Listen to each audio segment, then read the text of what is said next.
Hello my friends, thank you for coming back. Now listen English with me. Let's go. Learning English. Hello, I'm Sam. And I'm Neil. BBC. Sleep. We all need it, some more than others. I can usually get by with around 7 hours a night, but I do like to have a nap, a short sleep in the afternoon when I'm not working, of course. How about you, Neil? I'm always tired, and as soon as my head hits the pillow, I'm out like a light, meaning I go to sleep very quickly. Well, Neil, you might not survive in South Korea then.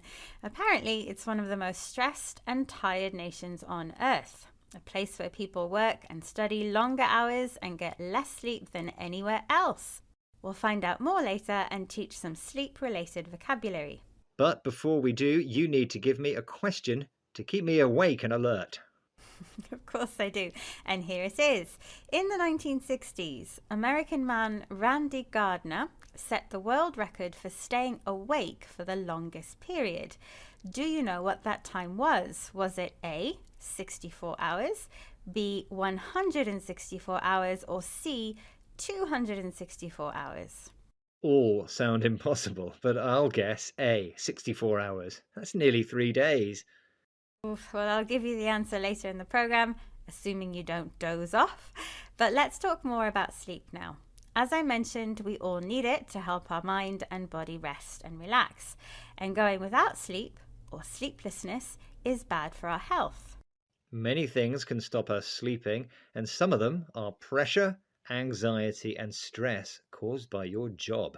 And in South Korea, research has shown it's increasingly difficult to switch off. Stop thinking about work and relax. South Koreans sleep fewer hours and have higher rates of depression and suicide than almost anywhere else. Siwon-koo has been reporting on this for the BBC World Service documentary podcast. He met one worker who explained why she never got time to relax. Separating work and rest time has been a recurring issue for Jiun. In her last job, her office hours were long. Like most Korean firms, her employer didn't think about any boundaries. They encroached on almost all her time. They told me, you need to be contactable 24/7. There will always be someone from work reaching out to me like, you need to get this done right now. Even just thinking about it, like I get really agitated. So that stressed out worker got agitated just thinking about the situation. She got worried or upset. That's because office hours in South Korea are long and some employers expect their workers to be contactable all the time. Yes, there are no boundaries, so no limits or rules about when employers can contact their employees.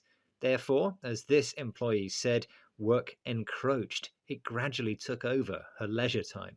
Stress like this can lead to insomnia, a condition where you are unable to sleep.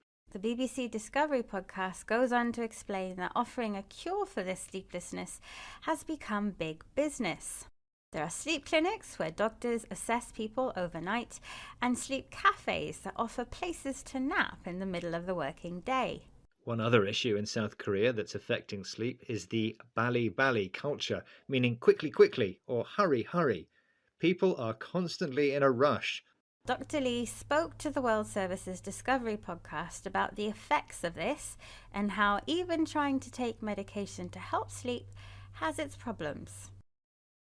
People take like 10 or 20 pills per one night, and because they cannot fall asleep even with the medication, they drink alcohol on top of that, and they experience side effects of the medication.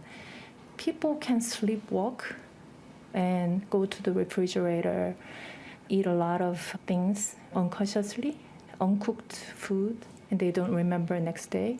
Yeah, there were cases of car accidents in the center of Seoul, which has been a sleepwalking patient. So some people are taking lots of pills to help them sleep, but they're not working, so they're drinking alcohol as well. This leads to side effects, unpleasant and unexpected results from the medication. It seems one of these side effects is sleepwalking, moving around and doing things while still asleep. Well, if sleeping pills aren't working, there's always meditation or working less. At least South Koreans are getting some sleep, unlike Randy Gardner, who I asked you about earlier. Yes, he holds the record for staying awake the longest. And I thought he stayed awake for 64 hours. Was I right? Oof, no, Neil, not long enough. Randy Gardner stayed awake for an incredible 264.4 hours. That's 11 days and 25 minutes in January 1964. That's one record I really don't want to beat. Well, before you nod off, Neil, let's recap some of the vocabulary we've been discussing, including go out like a light, which means you go to sleep very quickly. When you switch off, you stop concentrating on one thing and start thinking about something else. A lack of sleep or rest can make you agitated. You get worried or upset. Encroach means gradually take over. When you take medication and it gives you unpleasant and unexpected results, we call these side effects.